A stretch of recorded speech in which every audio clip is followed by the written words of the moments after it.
Amen!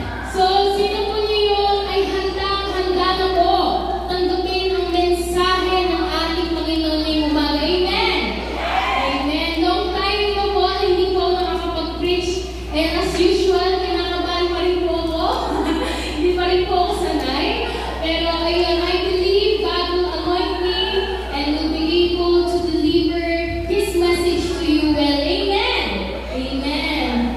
So, ngayong umaga po, gusto ko po i-share pamagat ng aking i-share na mensahe po ng ating Panginoon.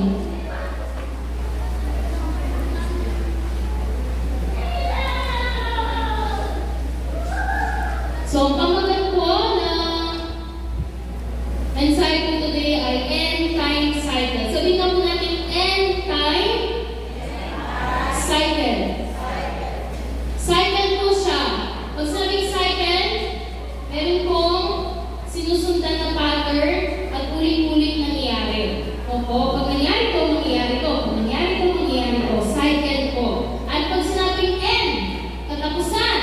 At pag sinabing time, oras. Sino po naniniwala na tayo po lahat na sa taghuling araw na po? Malapit na pong bumalik si Jesus. Amen! Amen! Amen! So, alam naman po natin lahat, o yung iba po sa atin, na pag sinabing taghuling araw na, kakatapon. Parang may mangyayari hindi magaganda. No po? Parang masira na at pawasak na yung mundo natin. Marami na pong science sinabi sa Biblia at nangyayari na po magkakaroon ng mga sakuna, lindol, malakas na bagyo, magkakaroon daw po ng gera. No po? At kung ano-ano pa mga batas na yung parang nababaliktad, nagiging tama na yung mali, at yung mali nagiging tama na. At pag malapit na talagang bumalik si Jesus, marami po talagang mangyayari mga bagay na hindi po natin gusto pagdaanan. No po, ng mga pagsubok. Pero, lagi po kasi may cycle po yan eh. Pag malapit na po bumalik si Jesus, meron daw pong shakening, awakening, and harvest na mangyayari po. Sabihin po natin, shakening, awakening, at harvest po.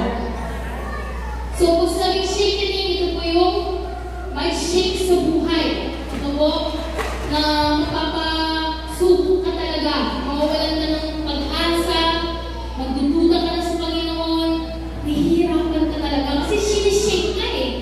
No po? Sino ba naman gusto mo si-shake? Nakakagilo, masakit sa ulo. No po? Hindi po tayo comfortable mag-shake tayo. Pero, ang cycle po niyan, after po ma-shake, magkakaroon po ng awakening. Pag sinabing awakening, magkakaroon ng revival, ng revelation, meron kang matututunan, meron kang makikita na hindi mo nakita dati, meron kang matatanggap na hindi mo nakuha dati, magbubukas ang mata mo, magigising ka sa katotohanan, magkakaroon ng revival na buhay muli ang mga namatay, ang mga patay. At ganun pong mangyayari sa end days po, sa taghuling araw natin, pag malapit na bumalik si Jesus, kakaroon ng mga pagsubok sa una, gera, iba't ibang mga problema, COVID, yun, may monkeypox pang kumakalat na virus, pero sa pamamagitan ng mga pagsubok na yun, magkakaroon daw po ng awakening, ng revival na magising sa katotohanan ng mga tao na malapit na bumalik si Jesus. At kailangan na nilang bumalik kay Jesus. Kaya marami pong bigla babalik mga mananampalataya sa Panginoon. Magkakaroon ng revival. And after po nun, magkakaroon ng harvest. Mga tinanim natin, maanhin na po natin yan. No po, maraming tao daw pong babalik kay Jesus. Dahil sa pagsubok na pinagdaanan nila, at nagising sila katong sa katotohanan kasi nagising sila eh. Na-shaken sila sa tulog nila. At nakatanggap din po sila ng harvest. Pero hindi po ako mag-focus ngayon sa general na end time natin na nangyayari sa mundo sa pagbalik ni Jesus. Ang gusto ko pong focusan ngayon ang mga personal na end time cycle natin. Mga personal na pinagdadaanan natin pagsubok, awakening, and harvest. No po? So, maghanap po tayo ng partner natin para magising tayo lahat. Parang inaantok natin na boboring na iba. Ayan na, preaching time na. Ayoko na makinig. Gutom na, inaantok na, gusto ng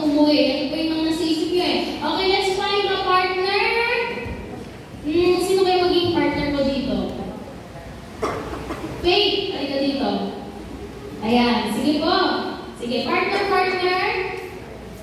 O, ito po yung gawin natin sa partner natin. Okay? Shake it! Ito po, shake it sa isa. Go! Shake it! Tapos, awakening! Awakening! Awakening! Tapos, harvest! Harvest. Ayan. Sa mga mag-asawa, pamilya dyan, magkaibigan. Sige, ulitin po natin. Shake it! Ako na yung shake it mo.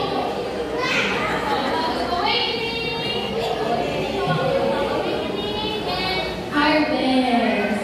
Ayan. Okay. Nagising po ba tayo, ha? Gusto niyo po patayin po pa kayo. Ayan. Sige. Nagising na po siguro tayo doon. O, tandaan po natin shaking, awakening, and harvest. And lahat po yan yung mga connection po sa ating ibabahagi ngayong umaga. No po? Bakit kaya yung harvest yakap? Ano kayo meron doon? No po? Bakit yung awakening? Ganun. Okay po. So, next slide po tayo. Mabilisan ko lang po ikukwento ang istorya po nila Pedro at Juan sa taong pinagaling nilang Pilay. Pilay na Pulube. Sa Acts chapter 3 to 4, kung lumabas yung kwento na si Pedro at Juan papunta sila sa templo at natagpuan po nila ang Pulube, pinanganak, mula ng pinanganak, Pilay na po siya. Nagmamalimos ang Pilay na lalaki, umaasa siya na bibigyan siya ng barilan nila Pedro. Pero ang sabi po nila Pedro sa Pulube, sa Pilay na lalaki, wala akong pilak o ginto, ngunit may iba akong ibibigay sa iyo. Mas mahalaga pa sa pera. Sa pangalan ni Jesucristo ang taga-Nazaret, tumayo ka at lumakad ka ngayon din. Alam niyo po yung nangyari? Siya po ay tumayo, tumalon, lumakad, tumakbo, sumigaw, umiyak sa tuwa. Hindi siya makapaniwala na siya po ay, tingin po tayo dito, na siya po ay makakalakad ng liit. Kasi mula nung pinanganak siya, hindi nakakalakad. Kaya akala niya buong buhay niya sumpa at malas. May sumpa siya at malas siya. Kasi hindi siya nakakalakad mula nung sanggol pa lang siya. Akala niya ang kailangan niya pera para mabuhay. Kaya naman mamilimos siya. Akala niya kailangan niya pagkain para mabuhay siya. Pero hindi niya alam ang tunay na kailangan talaga niya. Kasi Jesucristo lang. Dahil kahit gaano kadami ang pera mo, hindi ka mapapalakad ng pera mo. Hindi ka mapapagaling ng pera mo. Kahit gaano kadaming pagkain ang kainin mo, hindi yan ang magpapalakad sa iyo, hindi yan ang magpapagaling sa iyo. Isa lang po, yun po ang pangalan ni Jesucristo kung may kayang magpagaling sa iyo. Meron tayong mga sugat wala ng bata tayo hanggang sa paglaki natin na hindi kayang pagalingin ng pera, ng success. Kahit mayaman ka na, may bahay ka na, may kotse ka na, may pamilya ka na, yung sugat na yan, wala ng bata ka, nandyan pa rin. Kasi hindi yun naman talaga ang kailangan mo. Ang kailangan mo talaga, si Jesus. Amen? Amen. And hindi po doon nagtatapos yung storya. Nakita po ng maraming tao sa paligid ang nangyari sa Pilay na lalaki. Namangha sila lahat kasi nasaksi nila na ilang taon ang lumipas, nandyan lang lagi nakupo yung Pilay na lalaki. Never nila nakitang tumayo at nakalakad. Kaya talagang napatunayan sa kanila na totoo si Jesucristo. Doon tinig nila Pedro ang pagkakataon na ipahagi ang salita ng Diyos, ang mabuting balita sa kanila. Pinakilala nila si Jesus na hindi sa kapangyarihan ko at sa kagalingan ko na pagaling ang tao nito, kundi kay Jesus lamang. Kilala niyo ba kung sino siya? Pinakilala nila, pinahagi nila ang ginawa ni Jesus sa kanila at lahat sila pinasisi sa kanilang mga kasalanan at nanampalataya ang 5,000 na katao daw sa oras na yun, sa araw na yun, sa isang araw lang, sa isang oras lang na yun, sa isang sitwasyon lang na nangyari. Dahil sinundan ni Pedro ang Diyos. Pero hindi pa ito nagtatapos ang storya. Nagkaroon din po ng pagsubok sila Pedro. Kung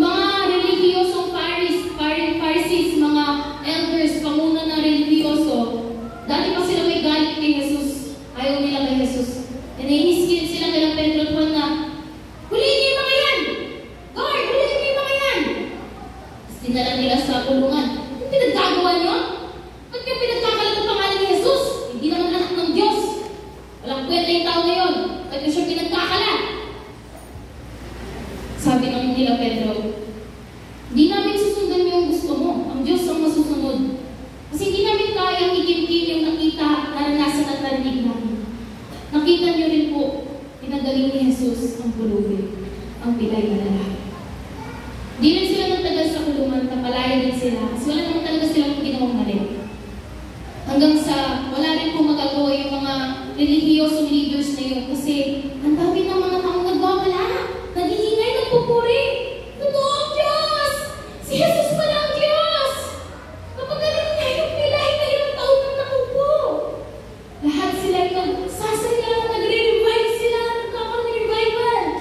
Hanggang sa nagkaroon ng shaking, lumingkod, at pinuspos at pinunos sila ng Diyos ng banal niyang Espiritu. Lahat sila ay nagkaroon ng lakas ng loob, ibahagi ang salita ng Diyos sa mas maraming tao pa. So hindi lang sa 5,000 na katao, umabot pa yan sa mas maraming tao. Sina Pedro, anong ginawa nila? Pinagaling lang nila yung lalaki sa pangalan ni Jesus. At binahagi lang nila sa mga nakakita nun, at yung mga nakakita nun na po ang nagbahagi pa sa mas malayong lugar sa iba't ibang mga tao. Grabe. Grabe yung isang titik na yun. Buong tao ang nadamay. Buong tao, buong lugar ang nagkaroon ng gising ng revival ng pagpapala. Amen. So, mamaya babalikan po natin yung storya na ito. Dahil sa oras na ito, ako po ay mag-share ng testimony ko po sa inyong lahat. Ano ang aking personal na shaking, awakening, and harvest? So, saan na yung background music natin? Ayun po. So, ito pong aking testimonya na ibabahagi ko po sa inyong lahat. Gusto ko pong ikwento sa inyong lahat ano yung pinakauna kong heartbreak, brokenness, at ano po yung pinakaunang ikwento ko kay Jesus, at paano ko po natanggap ang pinakaunang calling ko sa ating Diyos, ating Diyos. 12 to 13 years old po ako noon. Sakto, yun po ang taon na kakasimula lang po namin magsimba dito sa Mabalacan. Nakastart lang po namin dito sa Mabalacan, 2013. Pero bago kami lumipat dito, sumuko na po yung magulang kong mag-mission dito sa Pilipinas. Bumalik kami sa Korea. Balak na namin itigil. Pero, di po sumuko ang Diyos. Pinilit niya si Pastora Judy. Bumalik ka sa Pilipinas. Bumalik ka sa Pilipinas, dahil mo yung anak mo. Bumalik po kami dito sa Pilipinas. Pero meron isang taong hindi na namin kasama sa pagbalik natin dito. Yun po yung time na totally naging broken na po yung family ko. Totally wala na. Hindi na siya maayos pa. Talagang iniwan na talaga kami. Hanggang sa bata lang po kasi ako nun 12-13 lang. Bago pa mag-12-13, bata pa kasi ako nun. Kaya parang hindi ko masyadong inisip ng mas malalim. Bakit nangyari yun? Hindi ko inintindi. Bata lang ako gusto ko lang maglaro, gusto ko lang magsaya. Isang gabi, every Friday dati, nagpa-prayer meeting po kami dito sa Children's Room. Tapos, dahil bata lang ako, ayoko sumama sa prayer meeting. Boring ng prayer, boring makinig sa salita ng Diyos. Gusto ko mag-gadget, mag-games, gusto ko manood ng TV, gusto ko magpahinga. Nakakataman! Layo-layo, doon pa kami sa friendship dati nakatira. Pero pinilit talaga ako ng nanay ko, settle tayo na! Prayer meeting na tayo! Lagi ka naman sa cellphone! Mag-pray na tayo! Ayaw talaga tumigil ng nanay ko. Talagang pinagkakta ako dito And then nag-prayer meeting po kami, hindi taos-puso. Hindi taos-puso ng prayer meeting. Tapos, oras ng manalangin, pinatay na yung ilaw, pinatutod na yung worship songs. Hindi po man mag-pray. Hindi ko rin masyadong kilala si Jesus. Alam ko may Diyos. Alam ko Kristiyano ako. Kasi ako ng pastor, pinalaki ako si Matt. Pero, wala talaga akong alam sa Biblia. wala akong alam sa pagdadasal. Alam niyo kung paano ko sinimulan yung panalangin ko? Hindi ko siya sinimulan ng may pagsisisi sa kasalanan o magpapasalamat sa Panginoon. Alam niyo paano ko siya sinimulan? Nagreklamo ako sa Diyos. Nilabas ko lahat ng galit ko, lahat ng lungkot ko sa Kanya. Doon lang sa gabing yun ko naramdaman na hindi pa lang ako okay. Hindi pa lang ako okay sa broken family ko. Umiyak ako kay Lord, bakit nangyari ko? Akala ko perfect yung pamilya ko. Akala ko hindi magiging katulad ng ibang pamilya yung pamilya ko. Lord, bakit niyo kami iniwan? Ibig sabihin, Lord, walang yun na lang yun ako kung wala siya sa tabi ko. Lord, namimiss ko siya. Lord, gusto ko siyang makasama. Sa previous slide po tayo, wag po muna dyan. And so, umiyak po kay Lord, Lord, sakit-sakit. Hindi ko tanggap na nangyari ko sa akin. Umiyak lang ako ng umiyak sa Kanya. Hanggang sa lahat ng bigat, lahat ng sakit, pinalitan ng Panginoon ng kapayapaan, ng kasiyahan. Nanginginig yung bibig ko, nanginginig yung buong katawan ko, nangiinit yung buong katawan ko. Binuhos ng Panginoon sa akin ang Kanyang banal na Espiritu. Well, 13 years old lang po ako noon, pero natanggap ko po ang gift ng speaking in tongues ng Holy Spirit. Bakit Lord? Hindi naman kita ganun kilala. Hindi naman marunong mag-pray. Umiyak lang naman ako sa'yo patungkol sa Kanya, patungkol sa problema sa pamilya ko. Lord, ba't nanginginig yung katawan ko? Ba't nanginginig yung bibig ko, Lord? Speaking in tongues ba to? Yung mga adik ko, wala pa sila nito ha. Ba't ako binigyan ako speaking in tongues, Lord? Tuwa po. Sabi niya, Sena, dahil sa brokenness mo sa pamilya ko, lumapit ka sa akin. Hindi mo man siya makakasama sa paglaki mo, pero ako kasama kita, anak, sasamahan kita. Huwag kang mag-alala, hindi kita pababayaan. At anak, dahil umamin ka sa akin, nagpakumbaba ka sa akin, at umiyak ka sa akin, pinapagaling na kita sa sugat mo sa pamilya mo. At ito pa, anak, mula ngayon, gagamitin kita ng napakadakila sa inyong simbahan. Mula sa edad na yun, next slide po, mula sa edad na yun, ako po ay nagkaroon bigla ng pagmamahal sa mga bata. Na gusto kong ibahagi ang salita ng Diyos sa kanila. Gusto kong mapakilala si Jesus sa kanila. Ginawa ko ang lahat. Nag-evangelize sila. Gumawa ng mga events para ma-evangelize sila. Sa batang edad na yun, ginawa ko lahat yun. Pero hindi sa sarili kong kalakasan at kakayahan. Sinard ko lahat yun. Kasi, well, 30 years old na ako. Sa batang edad, kaya niya maghanda ng event. Kaya niya galing lahat ng mga bata. Kaya niya bang pilit ang mga mas nakakatalagdag sa kanya ng mga kabataan. Nagawa ko lahat yun dahil yun. Sige, yung balik na sa akin, yung mga kami sa akin, gagawin kita anak. Hanggang sa nagtuturo na rin ako ng mga kabataan. Mag-worship team ako, lahat-lahat. Akala ko po dati, sideline ko lang yun. Naginagawa ko lang yun kasi anak ko ng pastor. Naginagawa ko lang yun kasi parte ako ng simbahan. Naginagawa ko lang yun kasi parte yun ng magiging isang Kristiyano. Pero hindi ko alam na sinadya pala yun ng Panginoon. Na pinasok niya ako sa children ministry, pinasok niya ako sa worship team, pinasok niya ako sa youth ministry, na pinalit niya ako sa maraming cell group para sa mga babaeng kabataan. Kasi binibuild niya pala ako para makarating ako sa pinaka-final calling ni Lord sa buhay.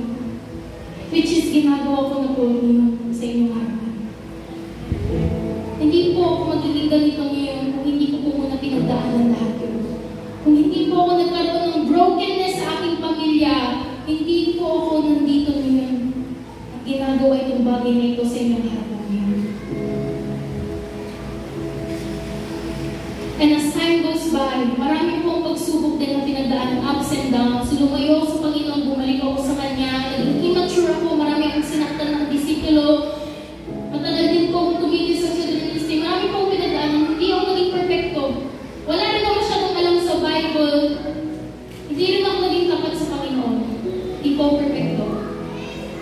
Pero, nagkaroon po ulit ng revival, ng awakening. Simula nag-start ang G12 sa church. And nung after ko po mag-encounter, ang laki ng pagsubok noon, bago mag-encounter, kasi grabe, pagod daw sa trabaho, daming problema, wala pa si mama noon, ako lang mag-isa nag-aasikaso sa simbahan. Pero nagawa ko po mag-encounter, na-bless ako ulit, na-revive ako. Noong December 31, nag-pray kami ni Pastora dito, doon ko natanggap yung final call ko kay Lord. Nasena, ikaw na sa inyong magkakapatid ang magiging successor ng nanay mo. Ikaw ang magtatapos ng sinimulan ng magulang mo. Takot ako! Takot ako, Lord! Next slide po. Alam niyo po ba, habang lumalaki po ako, meron po din ako mga sariling pangarap. Mga makamundong pangarap. Gusto ko maging artista. Gusto ko maging singer. Gusto ko maging isang musical actress. Kasi mahilig din ako sa attention. Gusto ko rin ang papuri sa mga tao. Naranasan ko siya slide sa eskwelahan ko, sa college years ko. Sarap sa pakiramdam na pinupuri ako ng mga tao. Lagi ako champion sa mga competition. Pinupuri nila ang galing ko doon kumanta. Golden girl daw ako. Ako daw yung panlaban nila sa mga competition. Halos lahat ng tao sa school kilala po ako. Nakatikim ako ng fame. Nakatikim ako ng papuri. Nakatikim ako ng kalulutian sa mga tao. Pero sa huli, di nagtagal yung saya. Iba pa rin talaga pag ginagamit ko ang pag-awit ko para kay Lord. Ito ko po na-realize, hindi ko dapat sundan yung nararamdaman ko, yung sarili kong mga kaalaman, mga kagustuhan, na gusto maging artista, na gusto maging singer. Kasi, kung sinundan ko ang Panginoon, doon lang ako talaga magiging contento. Dahil yun ang descendant niya sa buhay ko eh. Kaya hindi ko basta-basta pwede sundan yung gusto ko. Kaya kung gabing yun, tinanggap ko na, nilutok ko na. Okay, hindi na ako maging artista, hindi na ako magiging singer, hindi na ako mag-aaral sa ibang bansa, hindi na ako magtatrabaho sa ibang bansa. Dito na ako mananatili sa Pilipinas at papasukan ko ng path na maging missionary and pastor para kay Lord. Pero hindi na magtatapos ito yung story. Katapos ko pong graduate sa life class. Katapos ko pong magpabaptize. Papasok na po tayo sa end time cycle ko. Number 1, aking shakening. Next slide. Next slide. Ito po ang recent heartbreak and brokenness ko po.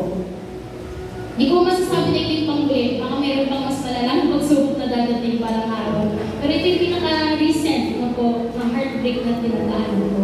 Nung bata ako, broken family, ngayon meron na naman isa pang problema na pinagdaanan ko, na masasabi ko sa lahat ng pinagdaanan ko, ito yung pinakamahirap na pinagdaanan ko.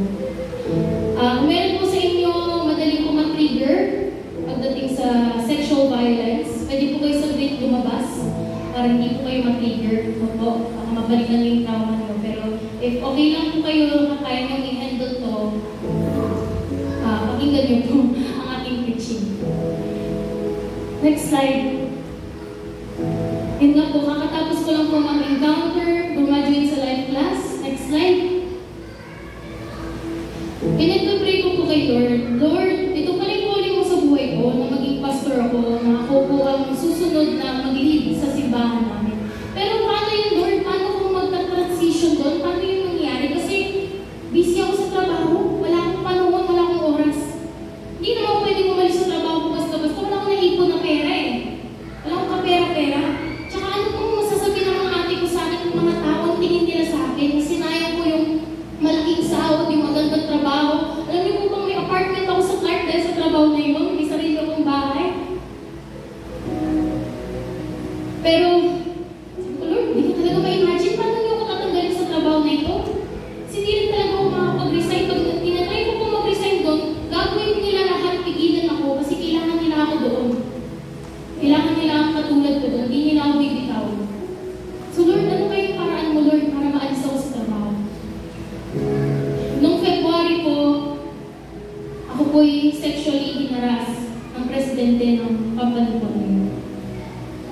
Sa lahat talaga. Pero lahat po yung pinalihan. Nung gabi po yun, wala po magawa kundi pakisama sa kanila. Kasi yung presidente na po mismo yung naputos eh. Akala ko magiging okay ang lahat. Kasi marami kami eh. May mga mas matataas na posisyon nandun, may mga babae din ang kasama. Kaya akala ko, di ako nag-iisa, walang mangyayari masama. Pero pinatabi niya ako, hinahawakan niya yung kamay ko. Pero di lang po ako, may katabi din siyang isa pang babae doon. Pareho yung pagbiktima sa akin. Hinahawakan din yung kamay niya. Pwede po ako tumakas. Pwede ko po gawa ng paraan, makaalis, maiwasan yung sitwasyon na yun. Pero iniisip ko po sila eh, yung ibang babae nandoon. Hindi kakayanin ng konsensya ko na iligtas yung sarili ko, tapos sila ay iwan. At yung babae na pareho ginagawa sa akin, pag umalis ako, baka mas talang gawin sa kanya. Kaya sabi ko, Lord, tulungan mo kami. Protektahan mo kami, Lord. Hindi ako makaalis kasi baka mas ano pang gawin sa kanya eh. Tinanggap ko na, sige, pareho na lang kaming saktan. Kaysa sa mas doble-triple pa siyang saktan pag umalis ako. Umiiyak po sa puso ko, Lord. Protektahan mo ko, Lord. Gawa nila parang makalis ako dito, Lord. Natatakot ako, Lord. Ginawa kong lahat, kausapin yung president. Lasing na siya. Sabi ko, President, maaga pa po yung pasok namin bukas. Pauwi niyo na po kami. Sabi ko, ayaw niya. Lasing na siya. Hanggang sa meron ko siyang ginawa na hindi ko na talaga kinaya. Munti ka niya na po akong halikan. Buti na lang po, talagang, umanon ako. Mapalikan na talaga ako. At ginamit ko siya. Hindi ko na kinaya. Hindi ko na pinansin. Wala na akong pakialam sa mga babae kong nakitira doon. Malis na ako. Lumabas na ako sa kwarto na yun. Iiyak ako pauwi. Bago matulog, kada gising ko, iiyak po ako agad. Kasi naaalala ko yung nangyari eh. Hindi ko makakalimutan. And nalulunod ako sa mga kasi kalingan na pinapasok ni Satan sa akin. Natitirig ako sa sarili ko. Kasi hinayaan ko mawakan ako eh. Nagalit ako kay Lord, ba't mo pinabayaan? Ba't di mo ako pinabayaan? Ano bang ginawa ko para malalasan yung bagay ngayon, Lord? Gusto ko lang naman po na respeto yung mga may authority ng Lord eh.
pwede po natin ipakita na hindi daw ang ating kalaban ay tao. Hindi natin kalaban ang laman at dugo. Ang kalaban daw natin, ang mga demonyo. Ang kalaban daw natin, tunay na kaaway talaga natin ay si Satanas. Hindi ang kapwang tao natin. E doon ko po na-realize, okay, hindi ako lalaban sa kaso-kaso sa paraan ng mundo ito. Hindi ako lalaban na i-chismis siya, sirahin siya, at gawa ng paraan ng sirang kumpanya niya. Hindi ako lalaban sa ganung paraan. Lalaban ako sa paraan ng aking Diyos. Sinabi niya sa akin, hayaan mo anak ako lumaban para sa iyo. Mukha mo na parang ikaw ang tao ngayon, kasi parang wala akong ginagawa. Pero bagong araw anak, mapaparusa din siya sa kasalanan na ginawa niya sa iyo. Tapos pangalawa, tinuro niya po sa akin magpatawad. Patawarin ko daw siya. Kasi ang pagpatawad daw ay regalo sa sarili ko. Pag pinatawad ko siya, mawawala lahat ng bigat sa akin, lahat ng samang loob, lahat ng kirot, lahat mawawala. Tinawa kong lahat na patawarin siya. Hindi man agad-agad, paunti-unti. At pangatlo, magkaroon daw po ako ng habag sa kanya. Na-realize ko na itong tao na ito ay depressed po siya. Kasi nalulong siya sa bisyo eh. Inom siya ng inom. Araw-araw umiinom siya. Nasa kanya ng lahat. Mayaman siya. Presidente siya ng isang kumpanya. May sarili siyang pamilya. Meron siyang anak na babae na halos na edad ko. Pero bakit parang hindi pa rin siya nakukontento sa buhay niya? Inom pa rin siya ng inom. Kaya matagawa niya po yung bagay niya sa akin eh. Kasi nadala siya sa demonyo na malasing at na uminom at magbisyo ng magbisyo. Naawa na lang po ako sa kanya. Binigyan po ako ng habag ng Panginoon. Nagamitin mo ang ginawa ng Diablo sa iyo, ibabaliktad natin yan at gagamitin natin yung naranasan mo para mawin ang soul ng presidente ng Panginoon. So, hindi lang po ako magkakaso. Gusto ko na po siya kausapin harap-harapan na papatawarin ko siya. Sasabihin ko sa kanya na nasaktan ako sa ginawa niya. Sana matapos na sa akin. Kasi hindi lang po ako. Maraming beses niya akong biniktima. Maraming babae dati. Kaya di-declare ko na hanggang sa akin na lang at tapos na. Wala na. Wala ka nang susunod na ibibiktima pa. At i-declare ko po ang Panginoong Hesus sa buhay mo. Na habang may pagkakataon ka pa, magsisi ka na. Binibigyan ka ng huling pagkakataon ng Diyos na magsisi sa kasalanan na nagawa mo sa akin at sa ibang tao. Mas lalo na sa Panginoon. At sasabihin ko sa kanya na pinapatawag ko na siya, hindi ko na siya ikakaso. Pero magre-resign ko ako doon. Kaso ayaw niya! Ayaw niya makipagkita sa akin. Alam niya eh. Ayaw niya talaga. Kaya ginawa ko lahat ng party at best na pwede kong gawin. Nagsulat na lang po ako ng letter. Ayaw niya akong harapin. Nagsulat na ako ng letter sa kanya. Hindi ko po alam kung umabot ko yun sa kanya, baka tinapon ng manager ko. Hindi ko alam kung nabasa niya. Pero ka-resign ko po sa trabaho. Nagkaroon ko ng malaking problema sa company nila. Nasira yung computer nila, yung wifi nila, ang daming problema. Laging kulang yung pera nila. Nakdin po sa akin ang mga katrabaho ko eh. Pero nahirap silang 2 buwan. Nasiraan yung mga gamit nila. And, ayun po, sabi ko, Lord, talagang gumagalaw ka. Kahit wala akong ginawa, ikaw talaga ang gagalaw. Pinarusa ko din sila. If ever man po hanggang sa huling araw, hindi pa rin po siya nagsisi sa kanyang kasalanan, makakuha niya ang mas grabe pa sa kulungan, mas grabe pa sa death penalty, ang impyerno na walang hanggan. Yun ang makukuha niya parusa, hindi pa rin siya nagsisisi. Kaya ako alam kong hindi ako yung talo. Kahit ako yung mabiktima, kahit ako yung sakit. Pinarealize sa akin ni Lord, kung ang sarili kong kaaway, magawa kong patawarin, mahalin, at i-evangelize, i-share word of God, kahit sa pamamagitan ng pagsulat ng letter. Next slide po. Paano pa po kaya yung mga pamilya niyo, kaibigan niyo, kapitbahay kapitbahay niyo, katrabaho niyo. Ba't di niyo po magawa magkaroon ng habag sa kanila? Ba't di niyo po magawa ibahagi ang salita ng Diyos sa kanila? Kung ako ang tao nakasakit sa akin, binigyan ko ng pagkakataon magsisi at matanggap ang kaligtasan. Paano pa kaya yung sarili natin mga pamilya, kaibigan, kapitbahay?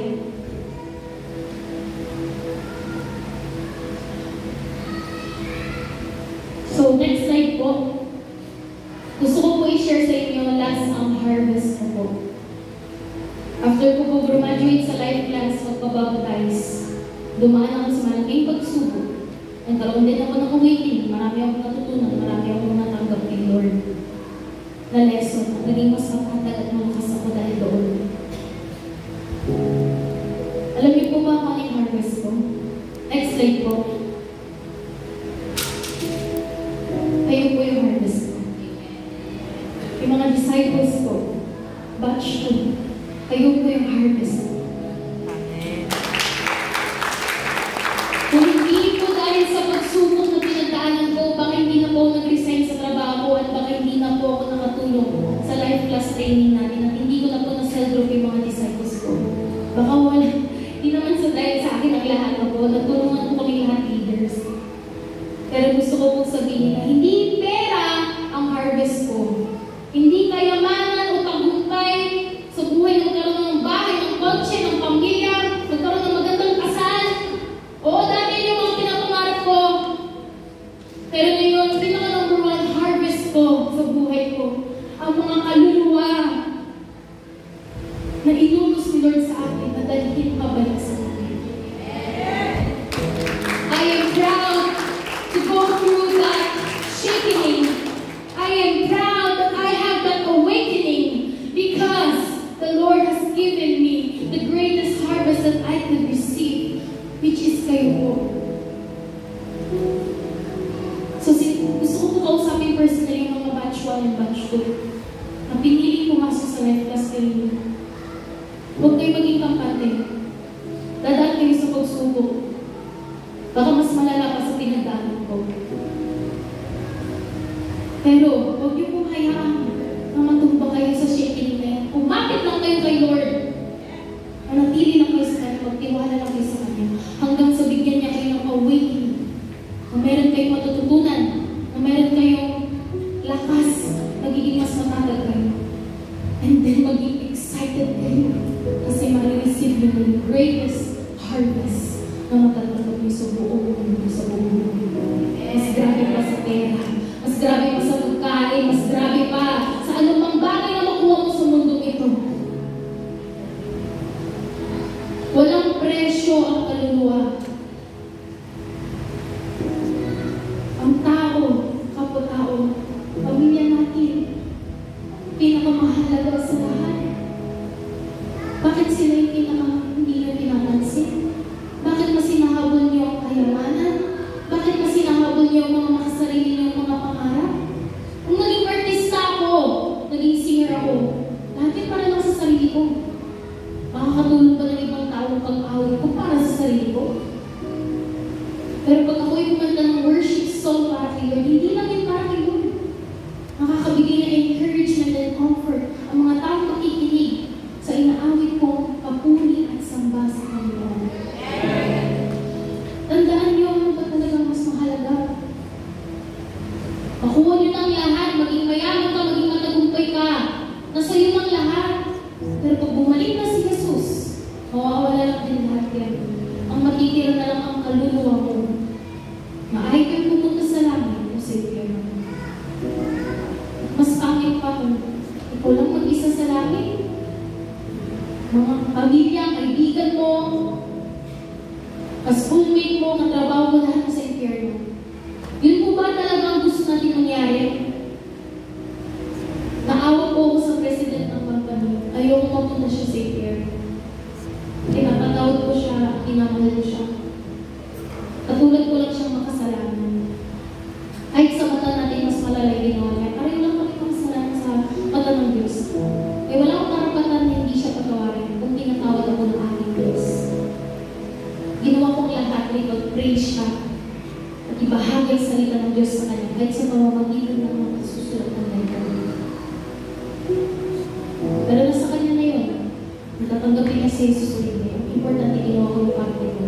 Pero kayo po, hindi nyo man lang ginagawa yung parte nyo po eh. Iniisip nyo lang yung sarili nyo. Iniisip nyo lang yung sakit na pinagdaanan nyo. Kawawa ako, biktima ako. Eh kung lagi kang ganyan, walang mangyari sa buhay mo. Habang buhay, maawa ka sa sarili mo. Hindi ganyang klaseng soldier gusto ng Panginoon. Wala na, talo na ako. Wala na kwenta yung buhay mo, wala na pag-asa yung buhay mo. Nasaktan ako eh. Kawawa ako eh. Naghihirap ako eh. Hindi umasin sa buhay mo. Ang gustong soldier ng Panginoon, ang tao hindi tumitingin sa sakit na pinagdaanan niya, ang tao hindi tumitingin dito sa mundo sa pisikal. Tumitingin siya sa mga bagay na hindi nakikita. Na balang araw, ako ang panalo. Kasi makakasama ko ang Diyos habang buhay sa kanyang kaharian. At di ko nakamit lahat na gusto ko makamit sa mundo nito, marami pong hinandang rewards si Lord sa langit para sa akin. Saktan mo na uli ng pamilya ko kasi binabahagi ko ang salita ng Diyos sa kanila. Pero parang magpapasalamat sila sa akin. Dahil hindi ko sila pinabayaan, ginawa kong lahat ibahagi ang salita ng Diyos sa kanila. Naiimbita ko sila, dinaya ko sila, hindi ako sumuko sa kanila. Pero pag hindi nyo ginawa ang lahat ng kaya nyo ibahagi ang salita ng Diyos sa kanila, magkaroon ng habag sa kanila, ipag-praise sila, maging makulit sa kanila. Balang araw, kung nalaman nilang katotohanan na meron palang Hesus Kristo, na meron palang kaligtasan, na meron palang impyerno, magagalit sila sa iyo na bakit di mo kwento sa akin? Ba't di mo sinabi sa akin? Na si Jesus pala ang daan, ang paraan. Na si Jesus pala ang buhay. Na si Jesus pala ang solusyon. Na meron palang impyerno. Alam mo, pupunta na ako sa impyerno. Hindi mo ko pinigilan. Bakit mo natalo ako? Ayoko ibahagi sa salita ng Diyos kasi mapapahiya ako eh. Ayoko sa ibahagi sa salita ng Diyos, ayoko mahalin siya. Kasi aawayin lang niya ako eh. Kasi aasarin lang niya ako, pastor ko, nagbanal ako. Mas importante pa may reputasyon mo kaysa sa kaluluwa nila na mapunta na sa impyerno. Tignan niyo po yung ginawa ng mga 12 disipulo ni Jesus. Once na natanggap nila ang banal na Espiritu, nagkaroon sila ng lakas na loob. Nagkaroon sila ng pusong may pag-asa. At anumang bato, ibabato sa kanila, kinakain nila. So I encourage you all to receive the Holy Spirit. Amen. Kung alam mo sa sarili mo na nanghihina ka, nahihirapan ka, hindi mo talaga kaya. Lord, hindi mo talaga kaya, wala kang lakas na loob. Na-win yung family mo, hindi nyo lang katrabaho kung pag-iyak mo, kasulting mo. Ang hirap maging campus leader, Lord. Then receive the Holy Spirit. And you will have the boldness, lakas ng loob. At tulad ng mga disipulo ni Jesus, at tulad ng mga 5,000 na tao, na binahagi ang salita ng Diyos sa maraming tao. Wala silang alam sa Biblia. Di mataas ang edukasyon nila, hindi sila mayaman, wala silang kapera-pera. Pero ginawa nila ang pinaka-the best na pwedeng gawin ng isang tao. Kaysa sa mga naging bayani natin, kaysa sa mga presidente natin dito. Kaysa kay Bill Gates na billionaire na nag-create ng Microsoft. Way better achievement is to be able to win souls, make disciples, share the Word of God, magkaroon ng habag sa kanila, makapagpatawag ng mga taong nakasakit sa iyo. Hindi ka makakapagpumpay sa buhay. If you will not go through that hardship with faith and trust in the Lord, with the Holy Spirit by your side. Next slide po. So, sa mga modern na simbahan nowadays, pag meron pong shaking, may gera daw, may lindol, o namang mga nakakatakot na balita, magre-respond tayo with fear, takot. Ay, nakakatakot. Nangyayari. Ay, malapit na dumating si Jesus. Ay, paghuling araw naman talaga.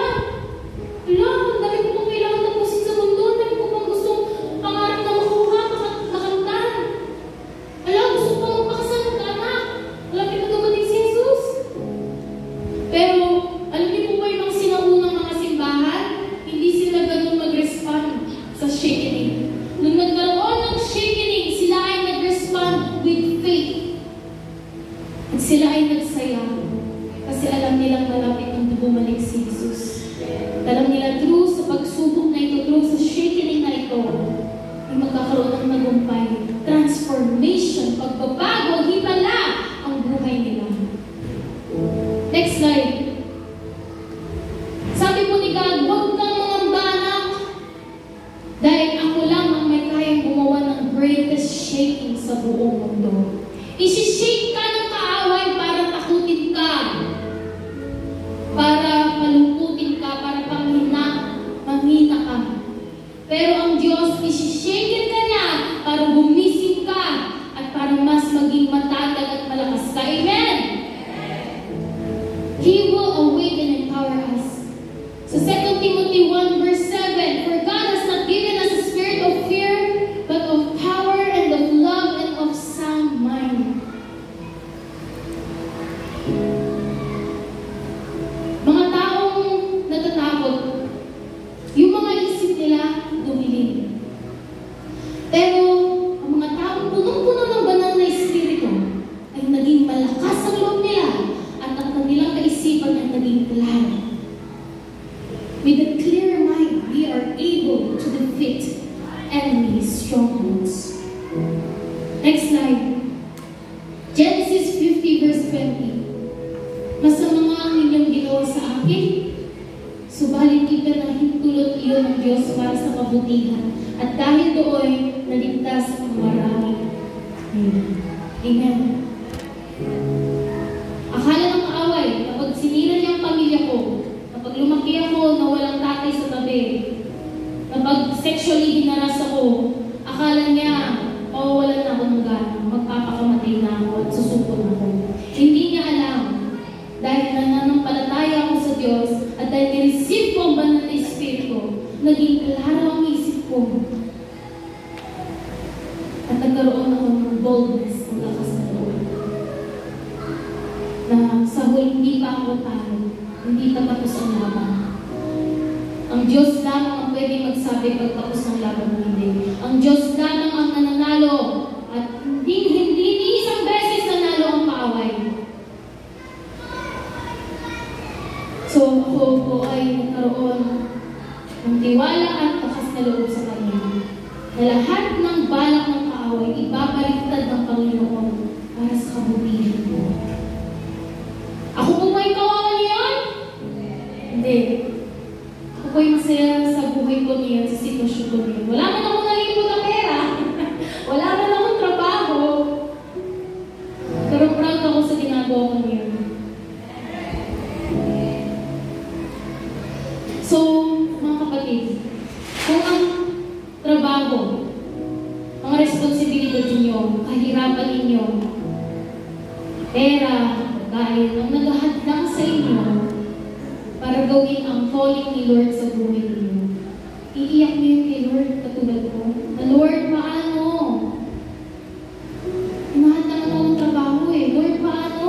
Wala kaming pera Lord, paano? Yung pamilya ko maasa sa akin wala akong time, wala akong energy, Lord, para mag-share ng Word of God, para mag-make disciples, para mag-training, para magsimba, para magsimbali. Wala akong time, Lord. Kung meron ka talagang desire, na gusto mo talagang lumapit sa Panginoon at gawin ang disenyo at plano niya sa buhay mo, then ika-cry out with Him, Lord, gawan mo ng paraan! Gawan mo ng paraan, Lord! Gawan mo ng paraan! Bigyan niyo ako, Lord, ng ibang trabaho na mas nakakatulong sa ministry ko. Lord, bigyan niyo kami ng provision para wala na akong iisipin pa. Iisipin ko lang yung trabaho ko para sa inyo. Cry out to Him. Lord, ang dami mong projects, ang dami mong assignment, ang dami mong exam. Pagod na ako, Lord. Di na ako magsisimba. Di na ako magsasal group. Di na ako maging campus leader, masyadong busy, Lord. Then cry back to the Lord. Ano bang ginawa ko nung 12, 13 years old ako? Umiyak ako kay Lord. Nilabas ko lang lahat kay Lord. Na Lord, ito yung sitwasyon ko. Lord, paano yan? Lalaki ako na walang tatay sa tabi. Lord, paano yan? Hindi ko lang gagawin ko. Paano yan, Lord? Ginawa ng parang ni Lord. Mula 13 years old ako hanggang ngayon, ang dami ko pong ministry na ginawa.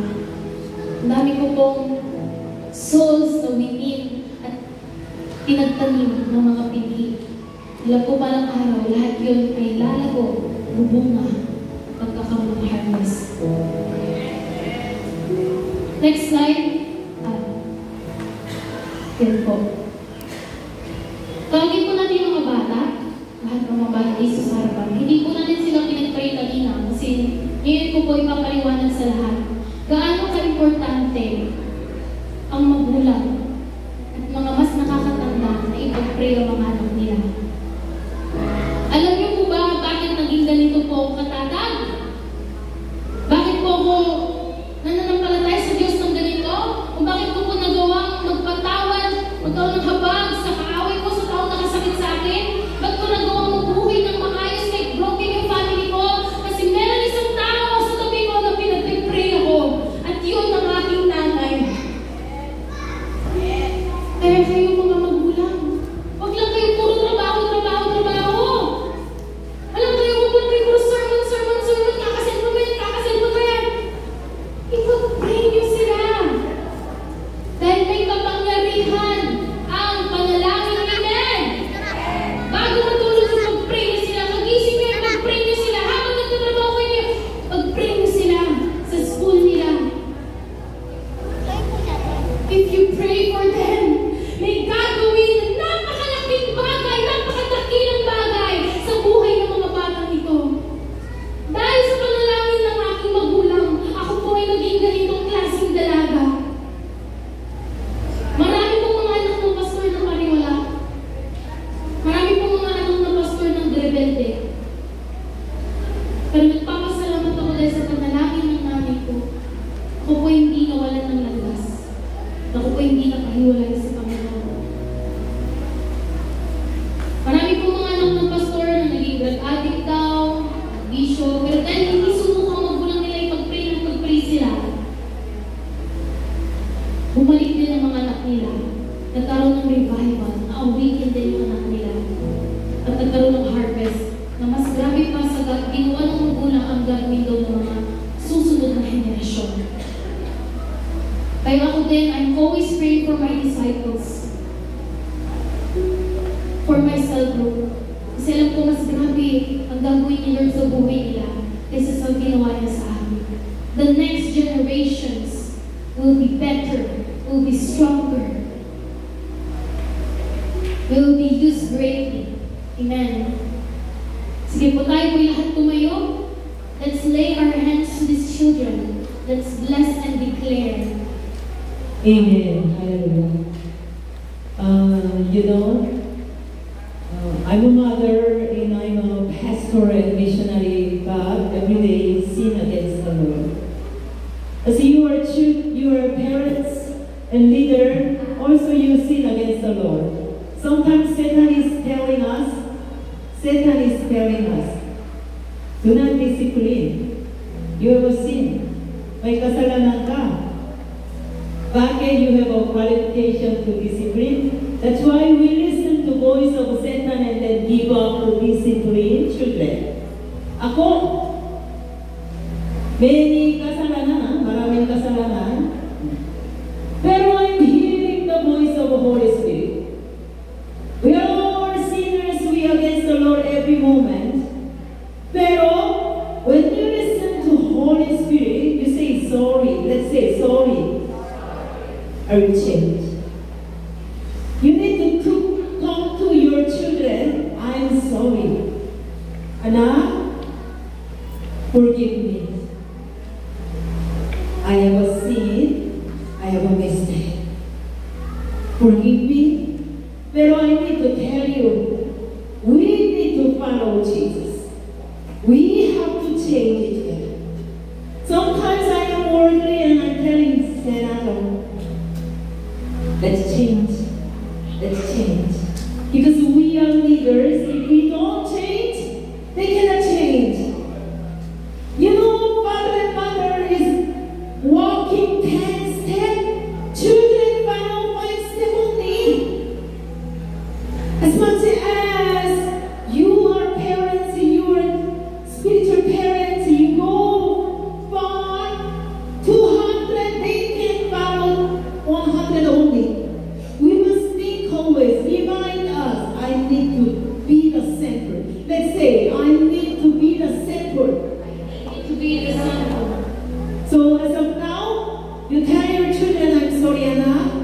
Pero we must follow. We must change it.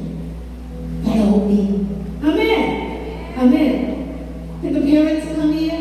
Parents come here. Lahat po ng mga magulang po, You have a touching right now from Holy Spirit. Anong problema? Anong problema? Anong sakit? There is a reason. Diba? Thank you, Lord, for the pain. Because of that, I can touch others. Amen. Amen. You touch your heart right now. Lord, thank you for sakit. Thank you for saktan. Thank you for the hurt and pain and suffering, Lord. In return to touching others. Many hurt people will come to you. Many. But their life will come to you. We go to touch them. Jesus healed me. Jesus can heal you. Amen. Amen. We lay hand to the children and lay hand to you, yourself, your heart. Lord, forgive me. Lord, heal me. Lord, heal our children. And Lord, let them grow. We need the word of God. We need to be overcomer. Give me the power of overcoming in the name of Jesus. Let's pray, Jesus. 1, 2, 3. Jesus! Jesus! Jesus!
Hallelujah!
Help me to be the center of God.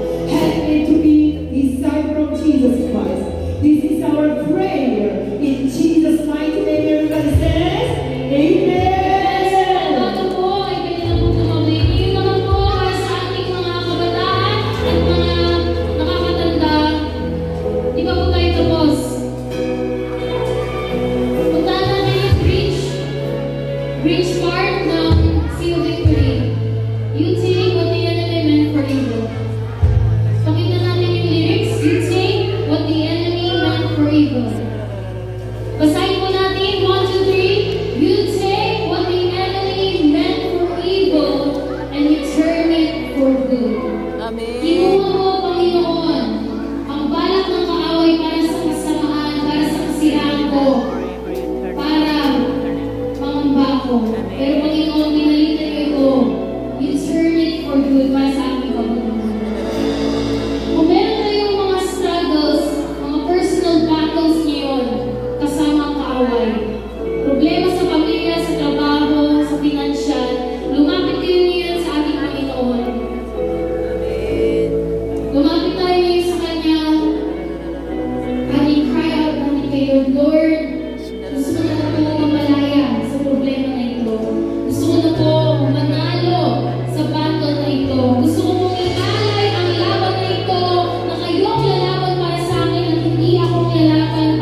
Hindi aksidente na nandito kami sa simbahan.